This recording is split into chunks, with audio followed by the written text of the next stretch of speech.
কথিত হিজবুত তাওহীদের একজন প্রচারক সে বলছে তাদের নেতা মোহাম্মদ সেলিম সে নাকি রাসূল সাল্লাল্লাহু আলাইহি ওয়াসাল্লামের আদর্শকে বাস্তবায়ন করার জন্য নিজের জীবনকে উৎসর্গ করে দিয়েছে। কিন্তু আশ্চর্য হয়ে আমরা লক্ষ্য করি যে যেই মোহাম্মদ সেলিমের কথা সে বলছে সেই ব্যক্তির নিজের জীবনেই রাসূল সাল্লাল্লাহু আলাইহি ওয়াসাল্লামের সুন্নতের কোনো বাস্তবায়ন নেই। কারণ রাসূল সাল্লাল্লাহু আলাইহি ওয়াসাল্লাম যেভাবে চলেছেন সে সেভাবে চলছে না। সর্বপ্রথম কথা, আমাদের যেই কথাগুলোকে তারা খুব তুচ্ছতাচ্ছিল্য করে থাকে সেটা হচ্ছে রাসূল সাল্লাল্লাহু আলাইহি ওয়াসাল্লামের সুন্নাতে আদা। রাসূল সাল্লাল্লাহু আলাইহি ওয়াসাল্লাম যেভাবে মুখ রাখতেন, রাসূল সাল্লাল্লাহু আলাইহি ওয়াসাল্লাম যেভাবে দাড়ি রাখতেন, রাসূল সাল্লাল্লাহু আলাইহি ওয়াসাল্লাম যেরকমভাবে ঢিলেঢালা পোশাক পরতেন, এই কাজগুলো পর্যন্ত সে করতে পারে না।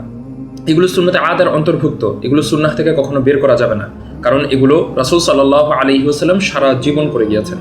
তো যেই পদ্ধতিতে রাসূল সাল্লাল্লাহু আলাইহি ওয়াসাল্লাম নিজের জীবনটাকে পরিচালিত করেছেন সেগুলোই তো সুন্নাহ।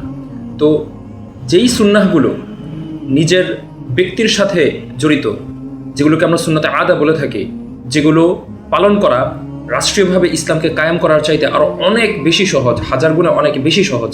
যেই মানুষটা সহজ সুন্নাহগুলো পালন করতে পারছে না, যেই মানুষটা সহজ আদর্শগুলো রাসূল সাল্লাল্লাহু আলাইহি ওয়াসাল্লামের সহজ আদর্শগুলো নিজের জীবনের সাথে খাপ খাওয়াতে পারছে না, সেই মানুষটা কিভাবে তার চাইতে আরও হাজার গুণে বেশি বড় সুন্নাহকে পালন করবে, তার চাইতে আরও বড় আদর্শগুলোকে সমাজের মধ্যে এমনকি রাষ্ট্রীয়ভাবে সেগুলোকে বাস্তবায়িত করবে?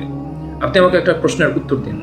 যদি কোনো ব্যক্তি 1 কেজির একটা ব্যাগ উঠাতে না পারে, সে কি কখনো 20 কেজির কোনো একটা ব্যাগ উঠাতে পারবে? যে মানুষটা 5 কেজির কোনো একটা ব্যাগ উঠাতে পারে না, সেই মানুষটা কি কখনো 50 কেজির কোনো একটা ব্যাগ উঠাতে পারবে? যে মানুষটা ছোট কাজ করতে পারে না, সেই মানুষটা তো কখনো বড় কাজও করতে পারবে না।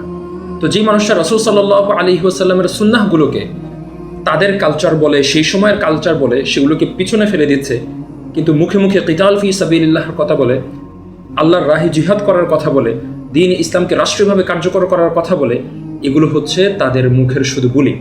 যে মানুষটা 1 কেজির একটা ব্যাগ উঠাতে পারে না, সে যদি বলে যে আমি 50 কেজির ব্যাগ উঠাতে পারবো, এটা যেরকমভাবে তার পক্ষ থেকে একটা প্রতারণামূলক বক্তব্য হবে, ঠিক একইভাবে এই সেলিম এবং তার কথিত হিজবুত তাওহীদের লোকগুলো একই ধরনের কথা বলে থাকে। তারা রাসূল সাল্লাল্লাহু আলাইহি ওয়াসাল্লামের ছোট ছোট সুন্নাহগুলো পর্যন্ত পালন করতে পারে না, কিন্তু তারা বড় বড় ফরজ বিধানগুলোকে রাষ্ট্রীয়ভাবে কার্যকর করার কথা বলে। তারা সুস্পষ্টভাবে এখানে সরলমনা মুসলমানদেরকে তারা বিভ্রান্তির মধ্যে ফেলছে এবং বিভিন্ন হারাম কাজগুলোর মধ্যে তারা মুসলমানদেরকে লিপ্ত করছে, যার মধ্যে নারীদেরকে একদম প্রকাশ্যভাবে মানুষের সামনে নিয়ে আসা, ঠিক একইভাবে বাদ্যযন্ত্র সেগুলোকে করে দেওয়া, এরকম বিভিন্ন হারাম কাজ তারা মানুষের সামনে হালালভাবে উপস্থাপন করছে। এভাবেই তারা সরলমনা মুসলমানদেরকে বিভ্রান্তির মধ্যে প্রতিনিয়ত ফেলেই চলেছে।